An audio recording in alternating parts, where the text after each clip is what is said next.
2023 Cristiano Ronaldo European ഫുട്ബോളിനോട് by പറഞ്ഞ് Saudi pro league ക്ലബ്ബായ അൽ നസറിലെത്തുന്നത്.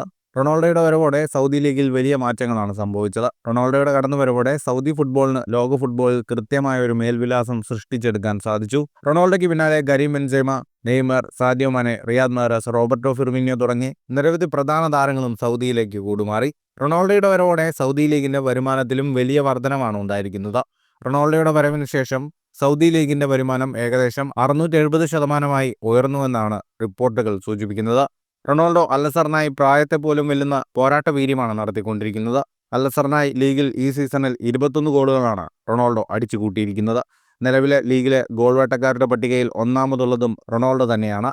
അൽ നസർ ക്ലബിനൊപ്പമുള്ള റൊണാൾഡോയുടെ കരാർ 2026 അവസാനിക്കുന്നത്. അടുത്തിടെയാണ് റൊണാൾഡോ ടീമിനൊപ്പമുള്ള കരാർ പുതുക്കിയത്. കഴിഞ്ഞ വർഷം സൗദി ലീഗിലെ വിദേശ താരങ്ങളുടെ ട്രാൻസ്ഫർ നിയമങ്ങളിലും ചില മാറ്റങ്ങൾ വരുത്തിയിരുന്നു. ആദ്യം ഓരോ ക്ലബ്ബുകൾക്കും 8 വിദേശ താരങ്ങളെ സൈൻ ചെയ്യാൻ അവസരമുണ്ടായിരുന്നു. എന്നാൽ കഴിഞ്ഞ വർഷം ജനുവരിയോടെ ഇതിൽ മാറ്റം വരുത്തുകയും 10 വിദേശ താരങ്ങളെ ടീമിൽ ഉൾപ്പെടുത്താൻ അവസരം ലഭിക്കുകയും ചെയ്തു.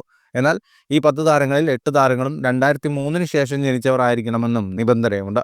ഫുട്ബോൾ ലോകത്തെ കൂടുതൽ വാർത്തകൾക്കും വിശേഷങ്ങൾക്കുമായി സ്പോർട്സ് കഫേ സബ്സ്ക്രൈബ് ചെയ്യുക.